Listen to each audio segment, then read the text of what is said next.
Dans cette séquence, nous allons faire la question 3 petit c, puis on va faire la question 4 en même temps, qui est qu'on aimerait calculer P de A inter B sur P de A. Donc faites une pause sur la vidéo, calculez ceci, et puis terminez, faites la question petit 4, et venez voir si vous avez juste. Donc si on fait la probabilité de A inter B sur P de A, la probabilité de A inter B, ici c'est 17/36e, sur la probabilité de A qui est de 23/36e. On est sur un calcul de fraction, donc divisé par une fraction, divisé par 23/36e, c'est multiplié par son inverse. Donc ce qui est intéressant maintenant, puisque j'ai une multiplication entre deux fractions, on a 36 qui est commun en numérateur et dénominateur, donc on a le droit de simplifier. Il va rester 17/23e.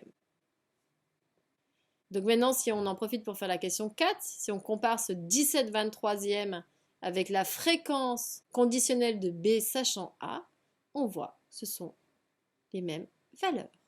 Donc on vient de découvrir que si on calcule la fréquence conditionnelle de B sachant l'événement A, ça revient à calculer la même chose que la rencontre de la probabilité de A inter B.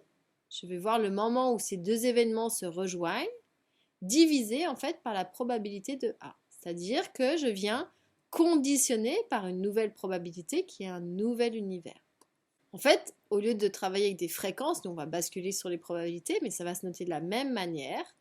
En fait, ceci, ça résulte de la probabilité sachant l'événement A sur l'événement B. Donc ceci, c'est une formule qui va être à connaître. Si je veux calculer la probabilité de A sachant B, ce sera toujours le moment où je vais rechercher l'élément A inter B par rapport à l'élément A. Donc calcul des probabilités, c'est ce qu'on avait fait sur le calcul des fréquences en faisant directement cette recherche.